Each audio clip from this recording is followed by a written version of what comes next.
رہ گیا یہ مثال دینا اس درخت کی یا کوہ طور کی مثال دینا کہ اس پہ اللہ نے تجلی ڈالی تھی. اس مثال کا تمہارے بابے سے کوئی لینا دینا ہے؟ آپ ہمیں پیغمبروں سے کوئی بات لا کے بتائیں کہ پیغمبروں کے اوپر کیفیت طاری ہوتی ہو اور پیغمبر اپنے منہ سے بول رہے ہوں اور وہ کہہ رہے ہوں کہ اس وقت اللہ میرے منہ سے بول رہا ہے. کفریہ عقیدہ ہے یہ. ہمارے محبوب علیہ السلام کے لیے بھی قرآن میں آیا وما ينطق عن الهوى ان هو الا وحی یوحى. یہ اپنی خواہش نفس سے کچھ نہیں کہتے, یہ وہ کہتے ہیں جو انہیں وحی ہوتا ہے. ہم تو رسول اللہ کے لیے بھی یہ نہیں مانتے کہ ان کے منہ سے اللہ بولتا تھا, وحی ہوتی تھی. کس بات کو کہاں جوڑتے ہیں جا کے. اور چوتھی دلیل یہ دیتے ہیں کہ جی وہ بخاری میں حدیث ہے ہاتھ بن جاتا ہوں, پاؤں بن جاتا ہوں. اچھا بس اتنی حدیث ہے, یہ پوری حدیث, یہی حدیث دلیل بنائی ہے کشف المحجوب میں بھی علی حجویری صاحب نے بھی.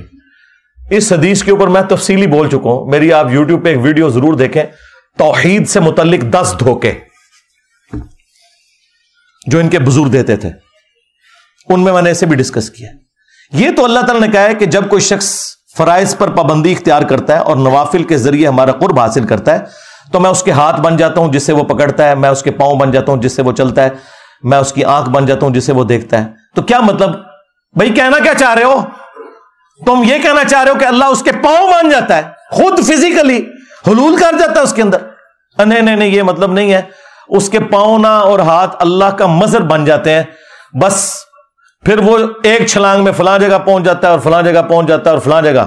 بھائی اس حدیث کے اینڈ پہ آپ پڑھیں کہ جب وہ اپنے دشمن کے اگینسٹ مجھ سے پناہ طلب کرتا ہے تو میں اس کی دعا قبول کرتا ہوں. ہاں, اگر وہ بن چکا ہے تو خود کیوں نہیں دشمن کی ایسے گیچی مروڑ دیتا؟ دعا کیوں مانگتا ہے؟ وہ تو مظہر بن چکا ہے نا. اس کا معنی بالکل یہ نہیں ہے. اس کا مطلب یہ ہے کہ کوئی شخص اللہ کے ساتھ کمیٹڈ ہو, پھر اللہ تعالیٰ اسے نیکیوں کے اوپر استقامت دے دیتا ہے. ہاتھ بن جاتا ہوں, پاؤں بن جاتا ہوں, آنکھیں بن جاتا ہوں. اس سے مراد یہ ہے کہ پہلے تو وہ اپنی کوشش کرتا ہے نا, اس کے بعد میں اسے استقامت دیتا ہوں کہ پھر پوری زندگی اس کی آنکھیں, پاؤں, ہاتھ, کان گناہ کی طرف نہیں بڑھتے بلکہ میری طرف ہی آتے ہیں. یہ میں اسے انعام دیتا ہوں. یہ کہتا ہے پھر انعام کیا ہوا؟ انعام یہ ہے کہ پہلے اس نے کوشش کی, استقامت ہی تو انعام ہے. پوری زندگی نیک عمال کرنے والے لوگ بھی اینڈ پہ جا کے اپنا بیڑا غرق کروا بیٹھتے ہیں. استقامت سے بڑی کوئی نعمت نہیں ہے. تو یہ اللہ تعالیٰ کی طرف سے اسے انعام ملتا ہے. لیس کمثلہ شیء وہو السمیع البصیر. اللہ کی مثل کوئی شے نہیں ہے, وہی سننے والا دیکھنے والا ہے. اللہ کے لیے آپ مثال ہی نہیں بیان کر سکتے کہ جی میں پاؤں بن جاتا ہوں, اس سے مراد یہ ہے کہ اللہ اس کے پاؤں بن جاتا ہے. نہیں, یہ لٹریچر کی زبان میں بات ہو رہی ہے. ہمارے نبی علیہ السلام کے لیے ہے نا, قل ان صلاتی و نسکی و محیای و مماتی للہ رب العالمین. اے نبی تم فرماؤ اپنی امت سے کہ بے شک میری نماز, میری قربانی, میرا جینا, میرا مرنا سب کچھ اللہ کے لیے. اچھا دیکھیں, ساری عزتیں انہوں نے اللہ کے نام کے اوپر, رسول کے نام کے اوپر ویل کی ہوئی ہیں, لیکن اس کے اگینسٹ عبادت ان بزرگوں کی کروا رہے ہوتے ہیں. بڑے پہنچے انہیں اللہ نو کتنے ذکر بھی نہیں کرتے بچ. جب ٹیکنیکل ڈسکشن ہوتی ہے تو پھر اللہ کو بیچ میں ڈالتے ہیں. میں اسی پہ پھر عرض کرتا ہوں نا کہ عزتیں اویل کی تم نے اللہ اور اس کے رسول کے نام کے اوپر, عز و جل و صلی اللہ علیہ وآلہ وسلم. چندے بٹورے تم نے قرآن و سنت کے نام کے اوپر, سواریاں سوار کی تم نے مکے اور مدینے کے نام کے اوپر, اور پھینکی جا کے بغداد شریف, اجمیر شریف, دیوبند شریف, بریلی شریف میں. غداری کی ہے تم نے اللہ کے ساتھ اور اس کے رسول کے ساتھ, عز و جل و صلی اللہ علیہ وآلہ وسلم. پھر دیکھ لو اس غداری کا انجام کیا ہوا ہے. کتنی بڑی بلا اللہ نے تمہارے اوپر چھوڑ دی ہے. ہاں میرے نبی عیسیٰ ہے ہی کوئی نہیں, تیرے بابے تھے شے ہی کوئی نہیں. ہاں تو دوستو ویڈیو آپ نے دیکھا, مفتی حنیف قریشی صاحب جو ہے اس کا انکار کرتے ہیں کہ معین الدین چشتی صاحب نے یہ کلمہ نہیں پڑھوایا. بعد میں ان کے ماننے والے لوگوں نے کتابوں میں یہ جھوٹا واقعہ ڈال دیا تھا. اور دوسری طرف انجینئر محمد علی مرزا صاحب کا یہ پہلے سے ہی کہنا تھا کہ اگر انہوں نے یہ کلمہ پڑھایا ہے تو ان پہ یہ کفریہ فتویٰ لگے گا, اور اگر انہوں نے نہیں پڑھایا, ان کی کتابوں میں بعد میں ان کی طرف منسوب کر کے بعد میں کسی نے کتابوں میں ڈال دیا ہے, تو ان کتابوں کو جمع کر کے ان کو ختم کیا جائے.